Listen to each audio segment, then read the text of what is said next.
বিএনপির তরফ থেকে আসছেন? আচ্ছা, তা আমি কি কিছু কথা বলতে পারি?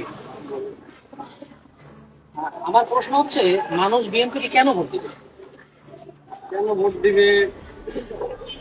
কেন দিবে না? কেন দিবে না? ও, মানে আপনি আমাকে কথা বলতে বললেন।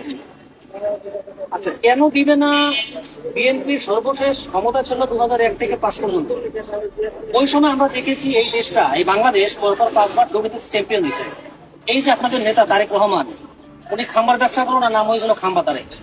উনি গ্রামগঞ্জে খাম্বা স্থাপন করছে, কিন্তু কারেন্টের তার এখনো দেয় নাই। এটা আপনি গ্রামগঞ্জে গেলে এখনো পাবেন। এবং বিদ্যুৎ খাতে দুর্নীতি ছিল। তারপরে হচ্ছে একযোগে সারা দেশে সিরিজ বোমা হামলা হয়েছিল। তারপর হচ্ছে আওয়ামী লীগের গ্রেনেড বোমা হামলা হয়েছিল। এরপরে বিভিন্ন জায়গায় বিদ্যুতের দাবিতে ড্যামরা এবং চাঁপাইনবাবগঞ্জ কানসাটে লোক মারা গেছে। সারের দাবিতে মানুষজন আন্দোলন করতে গিয়ে লোক মারা গেছে।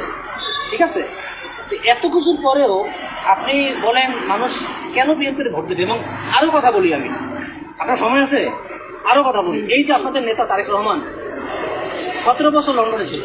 17 বছর লন্ডন থেকে আসার পরে উনি এখন বলতেছে যে 17 বছরে উন্নয়ন হয় না, শুধু দুর্নীতি হয়েছে। এই যে এত দেশের উন্নয়ন হয়েছে, এগুলোকে আপনি দেখেন না? আপনার নেতা দেখেন না?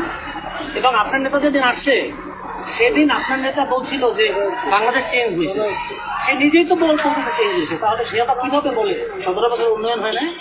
আপনি বিএনপি করতে পারেন ভাই, বিএনপির ডেকাইপি করেন, সমস্যা নাই, কিন্তু সত্যতা আপনাকে বলতে হবে। উনি বরাবর মিথ্যাচার করতেছে, ওনার নামটা কেন কেন ভোট দিতে বলেন? এবার আপনার কাছে আমার প্রশ্ন, বলেন, আমার এই উত্তর দেন।